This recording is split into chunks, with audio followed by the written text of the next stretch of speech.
You be mumu.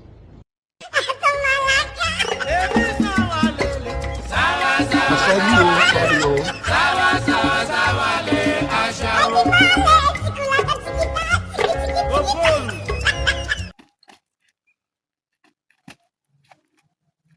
oh, mumu not too much.